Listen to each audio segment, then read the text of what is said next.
Mesdames, messieurs, avant de commencer, je vous invite à faire quelque chose de très simple et pourtant devenu très rare. Prenez une respiration. Dans quelques instants, vous allez entendre des mots. Mais avant cela, j'aimerais que vous ressentiez l'instant. Nous passons nos vies à courir. Courir après le temps. Courir après les objectifs. Courir après une version idéalisée de nous-mêmes. Et souvent, nous avançons sans jamais nous demander qui est en train d'avancer exactement. Nous vivons dans un monde qui valorise la vitesse plus que la direction, le résultat plus que le sens, l'image plus que l'être. Alors ce soir, ce que je vous propose n'est pas une solution miracle. Ce n'est pas une méthode en 5 étapes. Ce n'est pas une promesse de succès rapide. C'est une pause. Une pause pour se poser une question essentielle. Est-ce que je me connais vraiment? Pas la version sociale, pas la version professionnelle, pas celle que vous montrez pour être accepté, mais la version silencieuse, celle qui ressent, celle qui doute, celle qui espère. Car il y a une vérité que nous oublions souvent. On peut passer toute une vie à avancer, sans jamais se rencontrer. Et pourtant, la qualité de notre vie dépend profondément de la qualité de la relation que nous entretenons avec nous-mêmes. Ce discours n'est pas là pour vous dire qui vous êtes. Il est là pour vous inviter à vous poser les bonnes questions. Parce que parfois, c'est pas la vie qui doit changer, c'est le regard que l'on porte sur soi.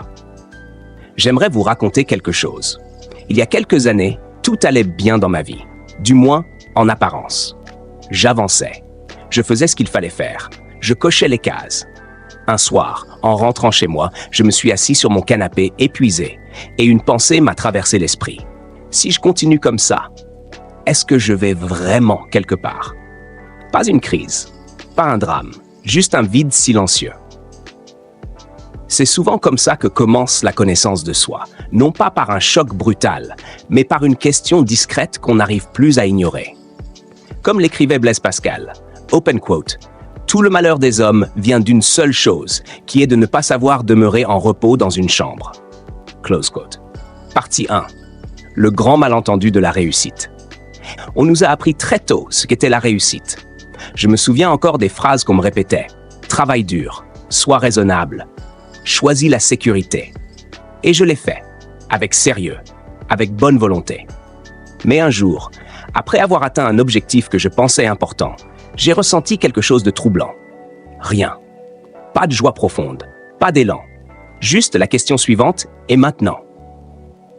C'est là que j'ai compris une chose essentielle. On peut réussir extérieurement, tout en se perdant intérieurement. Albert Camus disait, open quote, « La vraie générosité envers l'avenir consiste à tout donner au présent. » Close quote. Mais comment donner quelque chose au présent quand on ne sait même pas qui l'on est? Partie 2.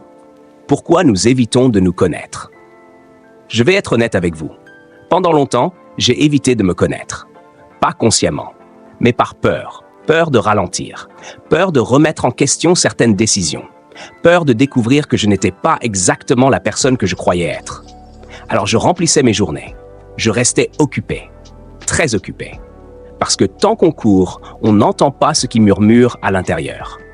Carl Jung écrivait, open quote, « Tant que vous ne rendrez pas l'inconscient conscient, il dirigera votre vie et vous appellerez cela le destin. » Close quote. Se connaître, ce n'est pas confortable. Mais rester inconscient coûte beaucoup plus cher à long terme. Partie 3. Se connaître, ce n'est pas se juger. Quand j'ai commencé ce travail intérieur, j'ai fait une erreur classique. Me juger. Je voulais être meilleur, plus calme, plus sûr de moi, plus cohérent. Et puis j'ai compris quelque chose de fondamental. On ne se transforme pas en se rejetant. Un jour, lors d'un moment de doute, quelqu'un m'a dit « Parle-toi comme tu parlerais à ton meilleur ami ». Ça a tout changé. Se connaître, ce n'est pas se critiquer, c'est se comprendre. Comme le disait Carl Rogers, open quote, « Le paradoxe curieux est que lorsque je m'accepte tel que je suis, alors je peux changer. » Close quote. Partie 4. Les 3 piliers de la connaissance de soi, 15 000. 1. Écouter ses émotions. Pendant longtemps, j'ai vu mes émotions comme un problème. Il fallait les contrôler, les cacher, les rationaliser. Puis j'ai compris qu'une émotion ignorée ne disparaît pas. Elle s'accumule. La colère que je n'écoutais pas devenait de l'amertume. La tristesse refoulée devenait de la fatigue. la peur non reconnue devenait de l'évitement. Aujourd'hui, je vois les émotions comme des messages. Comme le disait le philosophe Spinoza, open quote, l'émotion, ce n'est pas ce qui nous empêche de penser, c'est ce qui nous invite à penser autrement. Close quote. 2. Clarifier ses valeurs. Un jour, je me suis posé une question simple. Qu'est-ce qui est vraiment important pour moi? Pas ce qui devrait être important. Pas ce qui l'est pour les autres. Pour moi. Et j'ai réalisé que certaines de mes décisions allaient à l'encontre de mes valeurs profondes. C'est épuisant de vivre une vie qui n'est pas alignée avec ce qui nous anime vraiment. Comme le disait Gandhi, open quote, le bonheur, c'est lorsque ce que vous pensez, ce que vous dites et ce que vous faites sont en harmonie. Close quote. 3. Se libérer des conditionnements. Nous avons tous reçu des messages implicites. Ne fais pas de vagues. Sois fort. Ne montre pas tes faiblesses. Pendant longtemps, j'ai cru que ces messages étaient moi, alors qu'ils étaient simplement des stratégies de survie. Se connaître, c'est faire la différence entre ce que j'ai appris et ce que je suis. Et cette distinction change une vie. Partie 5. Avancer devient plus juste. Depuis que j'ai commencé ce chemin, je n'ai pas une vie parfaite, mais j'ai une vie plus claire. Je fais encore des erreurs, mais ce sont les miennes. Je doute encore, mais je me perds moins longtemps. Comme le disait Sénèque, open quote, il n'est pas de vent favorable pour celui qui ne sait pas où il va. Close quote. La connaissance de soi donne une direction, pas une garantie, une direction. Conclusion. Le voyage essentiel, 7000. Je terminerai avec cette conviction profonde. La plus grande aventure de votre vie ne se passe pas à l'extérieur, mais à l'intérieur. Vous pouvez changer de travail, changer de ville, changer de relation. Mais tant que vous ne vous connaissez pas, vous emportez vos conflits partout avec vous. Comme le disait Socrate, open quote, connais-toi toi-même. Close quote. Ce conseil vieux de plus de 2000 ans n'a jamais été aussi moderne. Alors, je vous laisse avec cette invitation simple. Ce soir, demain, cette semaine, osez vous écouter. C'est peut-être le premier vrai pas vers une vie qui vous ressemble. Ce qui reste quand tout se tait. Avant de nous quitter, j'aimerais revenir à quelque chose de très simple.